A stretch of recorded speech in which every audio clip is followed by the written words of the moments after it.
नमस्ते। मेरा नाम आस्था है और मैं दिल्ली, हिंदुस्तान से हूँ। मेरी आंखें नीली और बाल गहरे काले हैं और मैं 5 फीट 5 इंच लंबी हूँ। 19 साल की उम्र में मैं पढ़ाई के लिए लंदन में रहती हूँ। यहाँ मैं अपने बड़े भाई आर्यन और उसके बचपन के दोस्त विजय के साथ 3 कमरों के एक फ्लैट में रहती हूँ। आर्यन पिछले 4 साल से लंदन में है और विजय भी 4 साल से उसी के साथ उसी फ्लैट में रह रहा है। मैं 1 साल पहले यहाँ आई हूँ और मेरे घर वालों ने मुझे यहाँ आने की इजाज़त ही इस शर्त पर दी थी कि मैं अपने भाई के साथ रहूंगी। हिंदुस्तान में मैं एक को एजुकेशन कॉलेज में पढ़ती थी, जहाँ मेरे क्लासमेट और कॉलेज के दूसरे लड़के मुझ पर अक्सर फब्तियां कसते थे, लेकिन मैंने कभी किसी पर ध्यान नहीं दिया। मेरा सारा ध्यान अपनी पढ़ाई पर था और मैं हमेशा नई चुनौतियों की तलाश में रहती थी। इसी दौरान मेरा दाखिला लंदन के एक प्रतिष्ठित कॉलेज में हो गया और मैं अपने सपनों को पूरा करने के लिए यहाँ आ गई। मेरी इच्छा थी कि मैं अपने भाई से अलग रहूं ताकि अपनी आज़ादी से जिंदगी जी सकूं। लेकिन घर वालों की यह शर्त कि मैं भाई के साथ रहूंगी एक ऐसी बाधा थी जिसे मैं पार नहीं कर सकती थी। जब मैं यहाँ पहुंची तो विजय को देखकर हैरान रह गई। वह 5 फीट 10 इंच लंबा, सांवले रंग का और एक कसरती बदन वाला नौजवान था। उसकी उम्र भी लगभग 24 साल होगी, यानी मुझसे कुछ साल बड़ा। वह गजब का खूबसूरत था। उसकी आंखों में एक रहस्यमयी सी चमक थी जो मुझे अपनी तरफ खींचती थी। लेकिन हैरान करने वाली बात यह थी कि वह हमेशा मुझसे दूर रहने की कोशिश करता। दूसरे हिंदुस्तानी लड़कों की तरह उसने कभी भी मुझसे ज्यादा बेतकल्लुफ होने की कोशिश नहीं की, बल्कि काम की बात भी वह मुझसे कभी कभार ही करता था, और वह भी बहुत कम। उसका तरीका कुछ ऐसा था कि जैसे वह मुझे बिल्कुल देख ही नहीं सकता। वह उसी वक्त घर आता जब आर्यन भाई भी मौजूद होते। अगर कभी ऐसा होता कि मैं घर में अकेली होती, तो विजय भी घर से बाहर चला जाता और उस वक्त वापस आता जब आर्यन घर आ जाते। ये बात मुझे हैरान करती कि आखिर वह मुझसे इतना क्यों कतरा रहा है। मैंने कई बार उसके साथ बात करने की कोशिश की, लेकिन वह हर बार कतरा जाता और मुझे अनदेखा कर जाता, जैसे उससे किसी ने बात ही न की हो। जैसे जैसे वह मुझे अनदेखा करता, मुझ में उसे पाने की इच्छा बढ़ती जाती। उसकी बेरुखी मेरे दिल में उसके लिए जिज्ञासा और आकर्षण पैदा कर रही थी। मुझे इस बात का भी डर रहता कि अगर मैं कभी उससे कोई बात करूं, तो कहीं वह भाई को न बता दे, कहीं आर्यन मुझसे नाराज न हो जाए। लेकिन इसके बावजूद मैं अक्सर उससे बात करती रहती। हर बार मुझे उसकी तरफ से बेरुखी और नाकामी का सामना करना पड़ा। यह लड़का लंदन जैसे खुले माहौल में रहने के बावजूद यहाँ की बुराइयों और बेतरतीब जिंदगी से दूर था। हालांकि मेरा भाई कई बार शाम को बाहर दोस्तों के साथ चला जाता, लेकिन विजय ऐसी तमाम बातों से बहुत दूर था। वह अपना ज्यादा वक्त पढ़ाई या अपने काम में लगाता था। उसकी यही परहेजगारी और संजीदगी थी जिसने मुझे उसकी तरफ खींचा, और मैं उसे मन ही मन में चाहने लगी थी। वीडियो पर आगे बढ़ने से पहले, यदि आपने हमारे चैनल को सब्सक्राइब नहीं किया है, तो कृपया सब्सक्राइब करें और उसके बगल में घंटी को चालू करें। एक बार जब विजय की तबीयत खराब थी और वह दिन भर घर पर ही रहा, मैं भी जल्दी कॉलेज से वापस आ गई। बारिश का दिन था और मौसम काफी ठंडा था। आर्यन भाई उस वक्त अपनी नौकरी पर थे, इसलिए मैंने विजय के लिए चाय बनाई और उसे पेश की। मैंने देखा कि वह काफी बेचैन महसूस कर रहा था। उसने मेरे हाथ से चाय का कप लिया और खामोशी के साथ बैठकर पीने लगा। उसके चेहरे पर थकान साफ दिख रही थी। मैं भी एक कप लेकर उसके कमरे में कुर्सी पर बैठ गई और उससे बातें करने लगी। मैंने उससे पूछा कि तबीयत कैसी है, क्या कुछ खाना पसंद करोगे? वह मुझे किसी बात का जवाब देता और किसी पर खामोश रहता। अपनी नजरें कभी अपने लैपटॉप पर रखता तो कभी खिड़की से बाहर बारिश को देखता। वह मुझे अनदेखा कर रहा था, लेकिन मैं ढीठ बनकर उसके सामने बैठी रही और दिल में सोचा कि देखती हूँ, यह मुझे कब तक अनदेखा करता है। मेरा मकसद सिर्फ उससे बात करना नहीं था, बल्कि मैं उसकी करीबी महसूस करना चाहती थी। ये जानना चाहती थी कि उसके दिल में क्या चल रहा है। बातों के दौरान जब मैंने देखा कि वह मेरी तरफ ध्यान नहीं दे रहा, तो मैंने उससे सीधे सीधे यह पूछ ही लिया कि वह मुझे अनदेखा क्यों करता है। तो वह कहने लगा, आस्था, तुम मेरे दोस्त की बहन हो और मेरे ख्याल में दोस्त की बहन अपनी बहन के बराबर होती है। मैं तुम्हारी इज्जत करता हूँ, इसीलिए तुमसे दूरी रखता हूँ। मैंने उससे कहा, दोस्त की बहन दोस्त भी तो हो सकती है, बल्कि एक बेहतरीन दोस्त। वह मेरी बात सुनकर थोड़ी देर खामोश हो गया। उसके चेहरे पर उलझन के निशान थे। मैंने इस मौके का फायदा उठाया और उसे अपनी दिल की बात कह दी। मैं तुम्हें चाहती हूँ और तुम्हें पाकर रहूंगी। तुम मेरी जिंदगी का हिस्सा बन चुके हो। मेरी बात सुनकर वह कुछ देर हैरत से मेरी तरफ देखता रहा, फिर कहने लगा, आस्था, ये बात ठीक नहीं है। अगर तुम्हारे भाई को मालूम हो गया तो वह तुम्हें कुछ नहीं कहेगा, बल्कि सारा इल्जाम मुझ पर डाल देगा। हमारी दोस्ती बरसों पुरानी है। मैं नहीं चाहता कि हमारी दोस्ती में दरार आए। यह रिश्ता आर्यन के लिए बहुत अहमियत रखता है। मैंने उसको कहा, तुम इसकी फिक्र न करो, ये बात मुझ पर छोड़ दो, मैं सब संभाल लूंगी। उस दिन मुझे काफी हद तक कामयाबी मिली। मुझे लगा कि उसके अंदर भी दिल है और मैं उसके दिल तक पहुंच सकती हूँ। उसकी हिचकिचाहट और फिक्रमंदी ने मुझे यह यकीन दिलाया कि वह भी मुझे कुछ न कुछ महसूस करता है। अब मुझे उसके दिल से डर दूर करना था और उसे यह यकीन दिलाना था कि इस रिश्ते में कोई खतरा नहीं है। खैर, इसी तरह वक़्त गुजरता गया और अगले 2 हफ्तों तक मुझे कोई खास कामयाबी नहीं मिली। विजय का बर्ताव अभी भी एहतियाती था, हालांकि वह पहले से थोड़ा कम अनदेखा करने लगा था। इसी दौरान मेरे भाई आर्यन को रात के वक़्त एक नई नौकरी मिल गई, जहां पहले वाली नौकरी से दुगना ज्यादा वेतन था। वह इस प्रस्ताव पर बहुत खुश था। मैंने भाई से बात की कि वह यह नौकरी न करे, क्योंकि मैं रात के वक़्त घर में अकेली रहूंगी और मुझे अकेलेपन से डर लगता है। तो वह कहने लगा, अकेली क्यों? विजय भी तो घर में ही होता है। विजय भी उस वक़्त हमारे पास ही मौजूद था, अपने लैपटॉप पर काम कर रहा था। मैंने उस वक्त उसकी मौजूदगी का फायदा उठाते हुए कहा, विजय तो ऐसे होता है जैसे घर में कोई है ही नहीं। आप होते हैं तो मुझे अकेलेपन का एहसास नहीं होता। आपके साथ बातें भी कर लेती हूँ, दिल बहल जाता है। लेकिन विजय तो मुझसे बात करने से भी भागता है। मेरी बात सुनकर आर्यन भाई हंसने लगे और विजय को संबोधित करके कहने लगे, क्यों विजय, क्या बात है? आस्था तुम्हारी शिकायत कर रही है। लगता है तुम्हारी तन्हाई से उसे बोरियत होती है। तो विजय ने एक बार नजर उठाकर पहले आर्यन और फिर मेरी तरफ देखा। उसके चेहरे पर हल्की सी मुस्कुराहट आई और फिर उसने फौरन अपनी निगाहें दोबारा अपने लैपटॉप पर टिका लीं। मैंने मौका हाथ से न जाने दिया और आगे कहा, ये तो ऐसे मुझसे भागते हैं जैसे मैं इन्हें खा जाऊंगी। 6 महीने विजय ने मुझसे कभी सीधे बात नहीं की और अब कहते हैं कि मुझे अकेलेपन का एहसास नहीं होगा। मैंने और ज्यादा नाटकीय अंदाज में कहा, आर्यन भाई, जब कभी आप घर पर ना हो और विजय घर आ जाए और घर में आपको न पाकर यह तो बाहर निकल जाते हैं। मुझे लगता है अगर आपने रात की ड्यूटी वाली नौकरी शुरू कर ली तो यह भी घर नहीं आया करेंगे और मुझे बिल्कुल अकेला छोड़ देंगे। मेरी बात सुनकर भाई जोर से हंसने लगे और विजय को एक बार फिर संबोधित करके कहने लगे, विजय, क्या यह सच कह रही है? तुम्हें शर्म नहीं आती? तो उसने एक बार फिर अपना सिर उठाकर मुझे देखा। उसकी आंखों में हल्की सी चमक थी और कुछ कहने ही वाला था कि आर्यन भाई बीच में बोल पड़े और कहने लगे, विजय, मुझे तुम पर और आस्था, तुम दोनों पर भरोसा है। मेरा ख्याल है कि मेरी गैर मौजूदगी में आइंदा आस्था को अकेलेपन का एहसास नहीं होगा। विजय, तुम आस्था का ख्याल रखोगे? आर्यन भाई की बात सुनकर विजय बोला। आर्यन दरअसल उसने अपनी बात शुरू ही की थी कि आर्यन भाई फिर बोल पड़े, बस अब यह विषय बंद करो और आस्था, जा चाय बनाकर ला। सब मिलकर चाय पीते हैं और यह बात यहीं खत्म। मैं उठकर किचन में चली गई।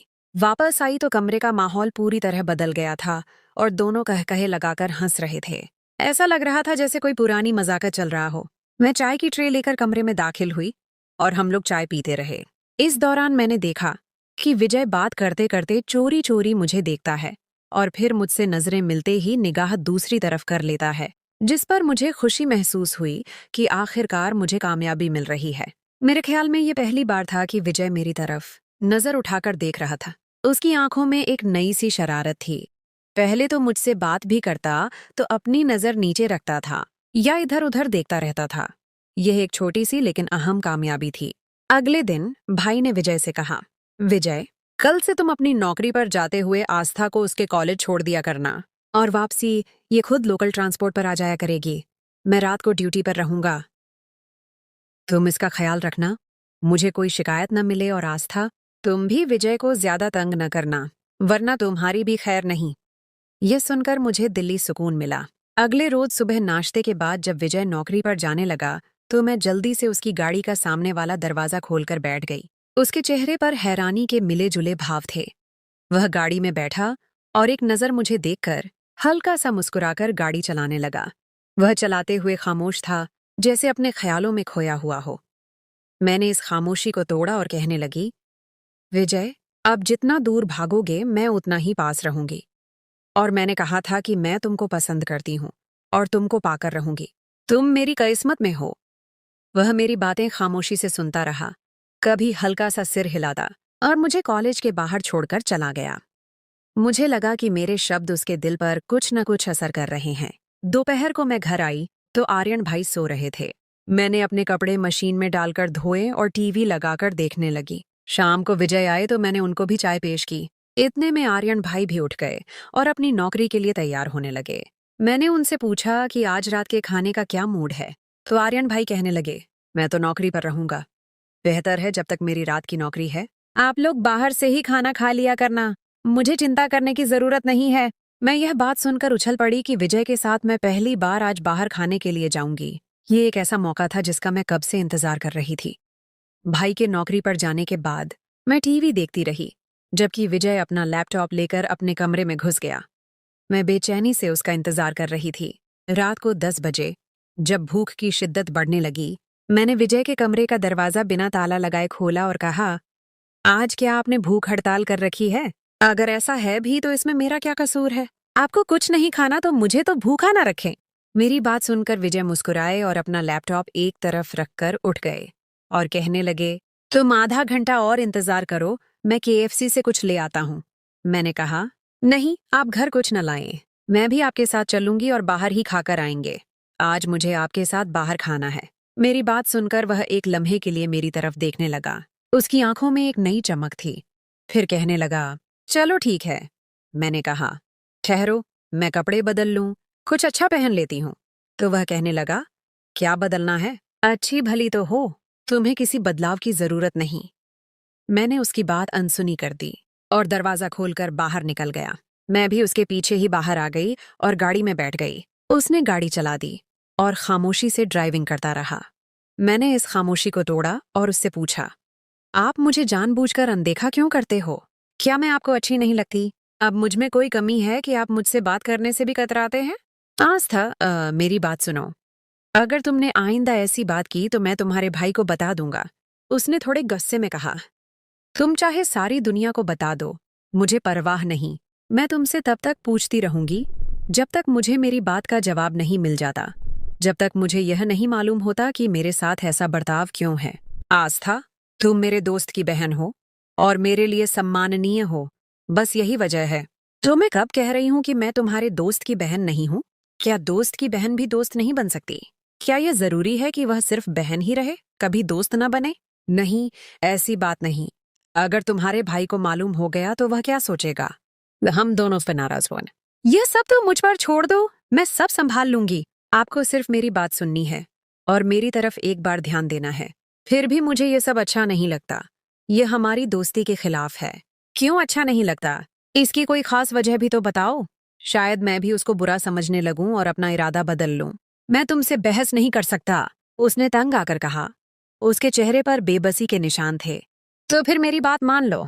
मैं आपको यह बता दूं कि मैं आपको पसंद करती हूं और आपको पाकर ही रहूंगी। मैंने तुम पर अपना दिल हारा है।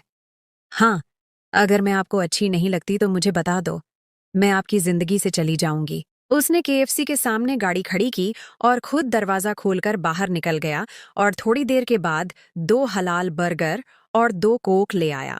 मैंने उससे कहा कि खाना लेकर घर नहीं जाना, बल्कि यहाँ पास के किसी पार्क में चलते हैं, जहाँ बैठकर खाएंगे। मुझे खुली जगहों पर बैठकर खाना पसंद है।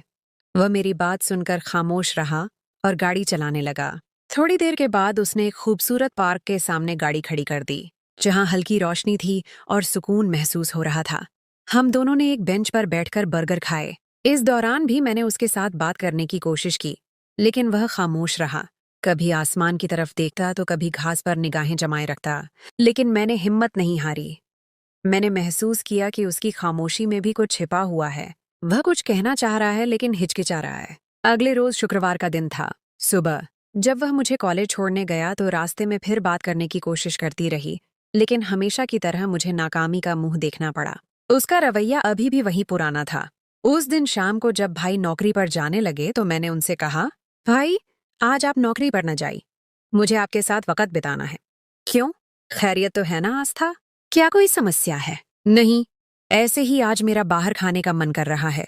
जब से लंदन आई हूं कभी भी आप मुझे बाहर खाने के लिए नहीं लेकर गए। मुझे आपके साथ जाना है। मैं तो नहीं लेकर जा सकता। मेरी रात की ड्यूटी है। तुम विजय के साथ चली जाना, वह तो फौरिग है। वह तो ऐसे इंसान है, न खुद कहीं जाते हैं न कहीं मुझे लेकर जाएंगे। उनको तो घर से बाहर निकलना भी पसंद नहीं। मेरी बात सुनकर आर्यन भाई हंसने लगे और कहने लगे, नहीं ऐसी बात नहीं। वह है तो बहुत खौलशमिजाज आदमी, लेकिन तुमसे थोड़ा आरक्षित रहते हैं। पता नहीं क्यों मुझसे आरक्षित क्यों रहते हैं ये मुझे मालूम नहीं। खैर छोड़ो इस बात को। अगर आप मुझे ले जा सकते हैं तो ले जाइए। वह मुझे नहीं लेकर जाएंगे। अगर उनके साथ जाने के लिए कहना है तो साफ कह दें कि मैं न जाऊं। नहीं ऐसी बात नहीं। तुम उसे कह देना, वह तुम्हें ले जाएगा। वह नहीं मानेंगे। आप खुद उनसे कह दें तो शायद आपकी बात मान लें। वह आपकी बात ज्यादा सुनते हैं। ठीक है, इस वक्त तो वह नौकरी पर व्यस्त होगा। जब आएगा तो मेरी फोन पर बात करवा देना, मैं उसे कह दूंगा। भाई की बात सुनकर मैं खुश हो गई। मेरा प्लान कामयाब हो गया था। मैं जानती थी कि भाई का कहना वह नहीं टालेगा।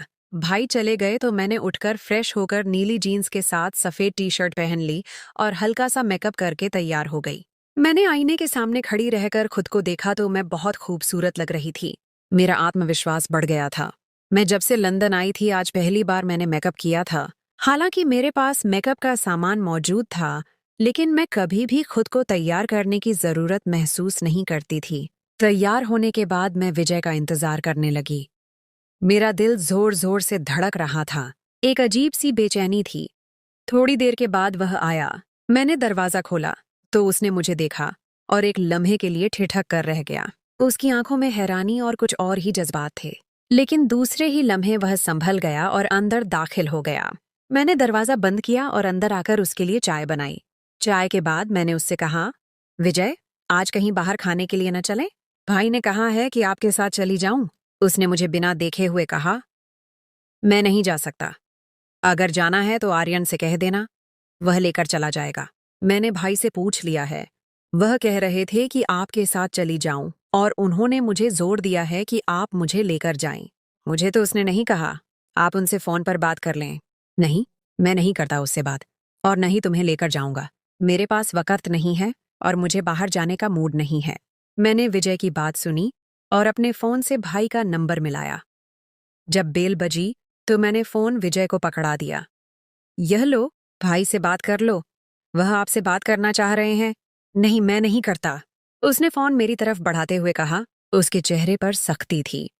मैंने फोन पकड़ लिया और जैसे ही भाई ने फोन उठाया, मैंने रोने वाले अंदाज में कहा, भाई, मैंने क्या कहा था? विजय मुझे नहीं लेकर जाएंगे। आप खुद ही मुझे मना कर देते। मैं कितनी अकेली महसूस कर रही हूं। नहीं, ऐसे कैसे हो सकता है? तुम मेरी बात विजय से करवा दो। भाई ने हैरानी से कहा। वह आपसे बात करने को भी तैयार ही नहीं। वह तो कह रहे हैं कि उनको मुझसे बाहर जाने का बिल्कुल मूड नहीं है। ठीक है, मैं उसको खुद फोन करता हूँ। भाई ने फोन बंद कर दिया। अगले ही लम्हे विजय के फोन पर घंटी बजने लगी। विजय ने मेरी तरफ गुस्से भरी निगाहों से देखते हुए फोन उठाया। हेलो, क्या हाल है आर्यन? फिर उसने मुझ पर नजर डाली और भाई से कहने लगा, क्या मैं कैसे ले जा सकता हूँ इसको यार? मुझे काम है। मेरी बात तुम समझते क्यों नहीं? दूसरी तरफ से भाई ने जाने विजय को क्या कहा। विजय ने मेरी तरफ देखा और फोन बंद कर दिया और मुझे कहने लगा, ठीक है, लेकिन जाना कहाँ है? किसी अच्छे से होटल पे चलते हैं जहाँ लाइव म्यूजिक हो। नहीं, मैं तुम्हें होटल पे नहीं ले जा सकता। आज मेरा मूड नहीं है। नहीं तो मैं फिर भाई से बात करती हूँ। मैंने उसे फिर धमकी दी। एक तो तुम भाई की धमकी बहुत देती हो। तुम्हारा भाई मुझ पर कोई हाकिम तो नहीं लगा हुआ कि मैं उसके डर से तुम्हारी हर जायज नाजायज बात मानूं? उसने अब थोड़ा सा मजाक से कहा। तो ठीक है, अब भाई से बात कर लें और उनको कह दें कि मैं नहीं ले जा सकता। मैंने भी थोड़ी शरारत की। ठीक है, लेकिन एक बात सुन लो, वहां जाकर कोई ऐसी वैसी हरकत नहीं करनी और तुम तैयार हो जाओ। मैं भी कपड़े बदल लेता हूँ। मैं तैयार हूँ, आप तैयार हो लें। वैसे इसी तरह भी आप बहुत हैंडसम लग रहे हो, मैंने मुस्कुराकर कहा। उसने फिर मेरी तरफ देखा। उसकी आंखों में एक नई सी शरारत और हल्की सी हंसी थी। वह अपने कमरे में घुस गया। थोड़ी देर के बाद कपड़े बदलकर बाहर निकल आया और मुझे कहने लगा, चलो जल्दी करो और वापस भी जल्दी आना है। उस वक्त रात के लगभग 9 बज रहे थे। मैं जल्दी से बाहर निकली और गाड़ी में बैठ गई। उसने दरवाजा लॉक किया और गाड़ी में आ बैठा और ड्राइविंग करने लगा। हम लोग लंदन के एक बड़े होटल के बाहर पहुंचे, जहां उसने एक जगह गाड़ी पार्क की और हम अंदर चले गए।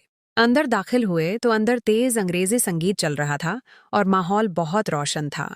हमने एक खाली टेबल ढूंढा और बैठ गए। ऐसे ही बैठे रहने के बाद मैंने विजय से कहा, यहाँ ऐसे ही बैठे रहेंगे? अब कोई ड्रिंक वगैरह भी लेनी है? वह कहने लगा, तुम बैठो, मैं कुछ ले आता हूँ। मैंने उससे कहा, नहीं आप बैठें, मैं लेकर आती हूँ, आप थक गए होंगे। वह उठने लगा, लेकिन मैं उससे पहले उठ चुकी थी, जिस पर वह बैठ गया और उसने अपने पर्स से मुझे कुछ पैसे दिए। मैंने ड्रिंक के 2 ग्लास लिए और टेबल पर आ गई। ड्रिंक देखकर वह गुस्से के अंदाज में बोला, ये क्या ले आई हो? मैंने तुमसे कहा था कोक लानी है, लेकिन तुम यह उठा लाई। उसके चेहरे पर नाराजगी साफ दिख रही थी। मैंने उससे कहा कि आपको ड्रिंक नहीं पीनी तो न पिए, मैं दोनों ग्लास पी लूंगी और आपके लिए कोक ले आती हूँ। उसने मुझे कहा, मैं नहीं पीता और तुम्हें भी नहीं पीने दूंगा, लेकिन मैंने जिद की तो वह खामोश हो गया। मैं फिर उठी और उसके लिए कोक ले आई और टेबल पर बैठकर ड्रिंक का ग्लास उठाकर पीने लगी और विजय भी एक एक घूंट कोक पी रहा था। थोड़ी देर के बाद मैंने अपना ग्लास फिर उठाया और पूरा ग्लास पी लिया और उसके बाद हम घर आए और मैं सो गई और मुझे नींद आ गई। वह रात मेरे लिए एक यादगार रात थी। सुबह 6 बजे के करीब मैं उठी तो टीवी लाउंज में आर्यन भाई और विजय बातें कर रहे थे। मैं बाहर निकली, विजय और भाई को गुड मॉर्निंग कहा। भाई ने मुझे देखा और कहने लगे, उठ गई शहजादी साहिबा, सुबह से चाय के इंतजार में बैठे हैं। मुझे शर्मिंदगी महसूस हुई, लेकिन विजय ने मुझे सोने नहीं दिया। वह बता रहा था कि तुम लोग रात को होटल में गए थे और तुमने उसे कितना तंग किया।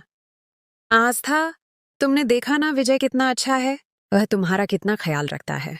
मैं घबराई हुई थी, कुछ न बोली और बाथरूम में घुस गई। नहाकर फ्रेश हुई और फिर मैंने जाकर चाय बनाई और उनके पास ही बैठी और इंतजार करने लगी कि कब भाई मेरी क्लास लेना शुरू करते हैं, मगर ऐसा कुछ न हुआ। भाई का अंदाज ऐसा था जैसे वह मेरी शरारतों से लुत्फ ले रहे हों। थोड़ी देर के बाद भाई चाय पीकर सोने के लिए अपने कमरे में चले गए और मैंने चोरी चोरी विजय की तरफ देखा तो वह मेरी तरफ देखकर हल्का हल्का सा मुस्कुरा रहा था। उसकी आंखों में एक नई चमक थी। मैंने नजरें नीची कर लीं और थोड़ी देर बाद फिर नजरें उठाकर उसकी तरफ देखा और उसको कहा, सॉरी। किस बात की सॉरी? उसने पूछा। उसके चेहरे पर मासूमियत थी। वह मैंने आपको रात को बहुत तंग किया और भाई को भी सब बता दिया। नहीं, कोई बात नहीं, इसमें तुम्हारा क्या कसूर है? यह तो तुम्हारा हक है कि तुम भाई से कह सको और मुझे खुशी है कि तुमने यह किया। मैं खामोश हो गई और थोड़ी देर के बाद फिर बोली, वह आपने रात वाला वाकया भाई को भी बता दिया है या नहीं? वैसे तुम हो वाकई ही बहुत खूबसूरत। मेरी जिंदगी में पहली बार मैंने किसी को इतना हसीन देखा है। मैं उसकी बात सुनकर खुश हो गई और उसकी तरफ देखने लगी।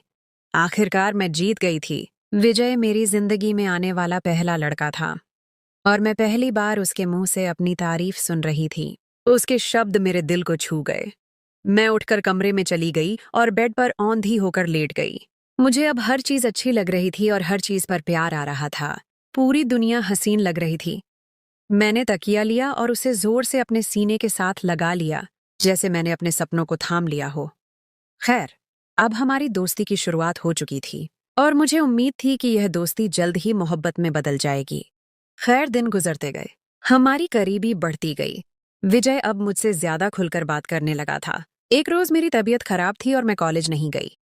विजय अपनी नौकरी पर चले गए। मैं अपने कमरे में ही लेटी रही जबकि भाई अपने कमरे में सोए हुए थे। 9 बजे के करीब मुझे दरवाजा खुलने की आवाज आई। मैंने सोचा भाई उठे होंगे, किसी काम के लिए दरवाजा खोला होगा। मैं अपने कमरे में ही लेटी रही। थोड़ी देर के बाद मुझे टीवी लाउंज से आवाजें आने लगीं। उनमें भाई के साथ किसी महिला की भी आवाज शामिल थी, जो हिंदुस्तानी लहजे में अंग्रेजी बोल रही थी। दोनों अंग्रेजी भाषा में कुछ बोल रहे थे। उनकी आवाजें काफी धीमी थीं। मैं उठी और दरवाजा हल्का सा खोलकर देखा तो आर्यन भाई एक गोरी महिला के साथ बातें कर रहे थे। वह महिला कोई 24-25 साल की होगी, खूबसूरत और आकर्षक। वह गोरी महिला 1 घंटे से ज्यादा वक्त घर में मौजूद रही और फिर चली गई। भाई फिर अपने कमरे में जाकर सो गए। खाने के वक्त भाई उठे तो मैंने उनको महसूस नहीं होने दिया कि मैंने उनको किसी महिला के साथ देखा है। मैंने बहुत एहतियात से यह बात छिपाई। खाने के बाद भाई भी अपनी रात की ड्यूटी पर चले गए। थोड़ी देर के बाद विजय आए और हम लोग बाहर खाने के लिए गए। उस दिन मौसम अच्छा था और हमने एक पिज्जा रेस्टोरेंट जाने का फैसला किया। वहां पहुंचकर हमने खाना ऑर्डर किया और इस दौरान मैंने सभी घटनाओं से उनको अवगत कराया। अपने भाई और उस महिला की मौजूदगी के बारे में बताया तो उसने बताया कि वह लड़की सीता है और उसके भाई के साथ काफी अरसे से दोस्ती है। आस्था, तुम्हारे आने से पहले वह अक्सर घर आती थी, लेकिन तुम्हारे आने के बाद आर्यन ने उसे घर आने से मना कर दिया था ताकि तुम्हें कोई परेशानी ना हो। वह तुम्हारी इज्जत करता है। आज आर्यन को मालूम नहीं था कि तुम कॉलेज नहीं गई, इसीलिए उसे बुला लिया। ये सुनकर मुझे आर्यन भाई पर थोड़ा गुस्सा आया, लेकिन विजय ने मुझे समझाया कि वह ऐसा क्यों कर रहा था। एक दिन जब हम लोग बाहर खाने से वापस आए, मैंने चाय बनाई और साथ में बिस्कुट ले आई। चाय पीते हुए मैंने एक बिस्कुट उठाया और विजय के मुंह में डाल दिया। वह मेरी तरफ देखने लगा। उसके चेहरे पर हैरानी के साथ एक दिलकश मुस्कुराहट थी।